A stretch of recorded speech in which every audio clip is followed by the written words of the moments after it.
Aliaso. Just like Aliaso. There was one too many syllables in there. A lot of consonants and things too.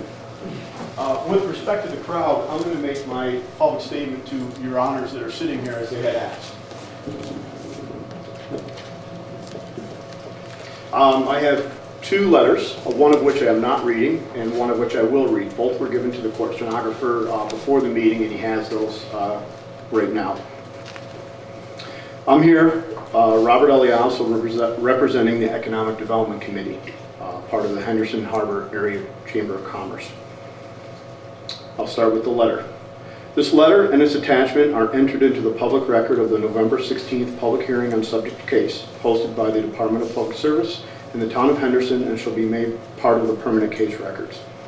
Our board and the business members we represent are opposed to the project joined with case 09T0049 and find many sources of expected negative socio-economic benefit if the DPS determines public need of said case.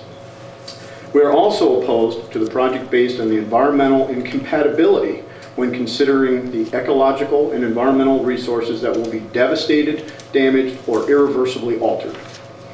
After review of the published data associated with this case, as well as the wind turbine generation project draft environmental impact statement and data available from knowledgeable third-party reference sources, we are very concerned about the negative impact to our area's delicate economy, highly dependent upon tourism, recreation, and agricultural sectors, should the subject project proceed.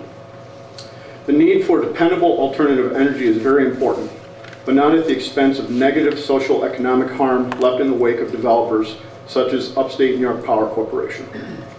We have studied knowledgeable reference sources such as Beacon Hills Institute cost-benefit analysis of wind projects and the Appraisal Group 1 wind turbine study impact postulate the extent of negative social economic impact to our business members and to this diverse area commonly referred to as the Golden Crescent. The attached letter from one of our business members, Association Island RV Resort and Marina, LLC, is attached and made part of this letter. This business is one of the highest assessed properties in Henderson, physically the closest to the wind turbine generation project, the majority of the subaquatic cable, and the landing point of the subaquatic cable. Mrs. Shim's letter summarizes many points very well that substantiate the project developer's ineffectiveness in their project data to recognize the economic impact to the town of Henderson, and in some cases, recognition at all. The main points of her letter clearly outline the irreparable economic harm they will be faced with should this project proceed. The overall effect will be the reverse of economic development that our Chamber of Commerce is promoting. It will result in economic survival. The developer provides no in-depth economic impact analysis in their project data, and we respectfully request this data be provided for the benefit of review by the DPS, DEC, and the affected towns. The decision by our New York State lead agency should be delayed until which time adequate and factual data can be provided by the developer and analyzed by said parties. If this project is as robust technically and commercially as the seasoned developer Upstate New York Power claims in their project data, this request should be easily and timely submitted. The creation of jobs and supply chain associated with the construction of this project is also an unknown benefit and impact. The wind turbine generation project will have many components from foreign sources or supplied within the developer's overall corporate structure. This is a contentious issue, one of which has received national attention, especially the recent request from Senator Schumer to halt the project in West Texas due to a large federal subsidy essentially creating jobs on foreign shores. We implore the DPS to consider both the wind turbine generation project and the transmission line construction as one project when determining job creation, effective use of federal monies, and long-term economic impact to the host area.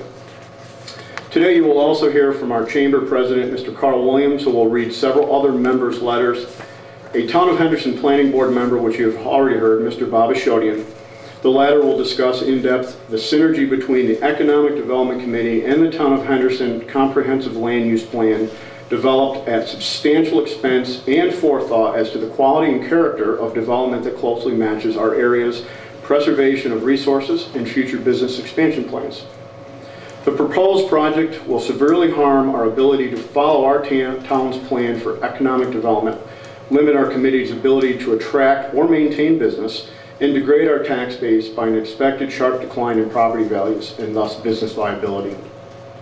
Regarding the agricultural and dairy industry prevalent in this area and essential to the routing of the proposed Upstate New York Power Corporation's transmission line, we have interviewed several farmers, a few of which are candidates for the routing of the transmission line. Overwhelmingly, their feelings to this project are very negative and consider it a personal attack on their freedoms as a small family-owned business owner. They cite disruption to their crops and livestock as highly probable outcomes, both of which may force several of these businesses to the brink of extinction. We understand from these interviews that the small subsidy that they would receive for either lump sum settlement or lease payments would be outstripped several-fold by the loss of revenue due to decreased milk production. Jefferson County has prided itself on its well-established dairy and agricultural industry. A decision to allow this project to proceed would undo 2 centuries of blood, sweat, and tears building a proud legacy of these farms passed from parent to child and so on.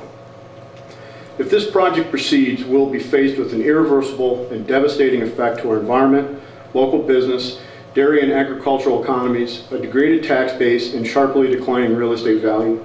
We ask that the New York State Department of Public Service rule against the public need for a 50.6-mile transmission facility associated with case 09T0049.